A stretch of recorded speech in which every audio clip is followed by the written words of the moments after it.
যেহেতু সংস্কার প্রক্রিয়া বেশ সন্তোষজনক গতিতে আগাচ্ছে, যেটি আপাও বলছেন, ঐকমত্য কমিশনের সহসভাপতিও বলছেন, সেই ক্ষেত্রে আসলে নির্বাচনের প্রস্তুতির দিকে হাঁটছে সরকার। ডেফিনেটলি দেখুন, আমি আপনাকে বলি এটা একটা বিষয়, সেটা হচ্ছে যে অনেকেই প্রশ্ন করছিলেন যে, ইনফ্যাক্ট আমি নিজেই এই প্রশ্ন ফেস করেছি যে মাননীয় প্রধান উপদেষ্টা এবং বিএনপি অ্যাক্টিং চেয়ারম্যান তারেক রহমানের সঙ্গে বৈঠকের পর যে ফেব্রুয়ারিতে নির্বাচন হতে পারে এমন একটি ধারণার পরে কি নির্বাচন কমিশনকে কোনো নির্দেশনা দেওয়া হয়েছে কিনা আলাদা করে। দেখুন, নির্বাচন কমিশনের প্রধানতম দায়িত্ব হচ্ছে নির্বাচন কন্ডাক্ট করা, তাই তো?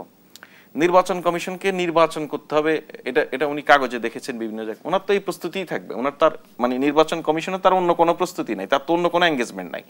সুতরাং এখন নির্বাচন কমিশনের একটা প্রত্যাশা আমি সরকারের দিক থেকে বলতে পারি, যেটা হচ্ছে যে আমরা ভুলে গেলে চলবে না যে এই জুলাই আগস্ট আন্দোলনের সময় প্রবাসীরা কি ধরনের ভূমিকা রেখেছিলেন।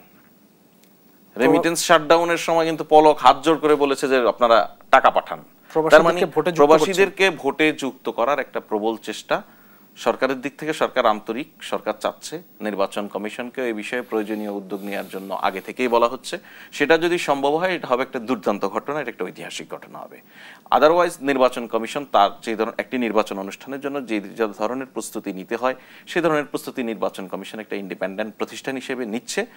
সরকারের দিক থেকে বিষয় হচ্ছে যে নির্বাচন কমিশন যে কোনো ধরনের সহযোগিতা চাইলে নির্বাচন অনুষ্ঠান সরকার করতে প্রস্তুত। ইন দ্য মিন টাইম অর্থ উপদেষ্টা বলে দিয়েছেন যে নির্বাচনের বাজেটের বিষয়ে কোনো ধরনের কার্পণ্য করা হবে না। সুতরাং সরকার প্রধান প্রফেসর মোহাম্মদ ইউনূস যে কথাটি বলেছেন যে আগামী নির্বাচন বাংলাদেশের ইতিহাসে সবচেয়ে সুন্দর একটি নির্বাচন করার অভিপ্রায় উনি ব্যক্ত করেছেন।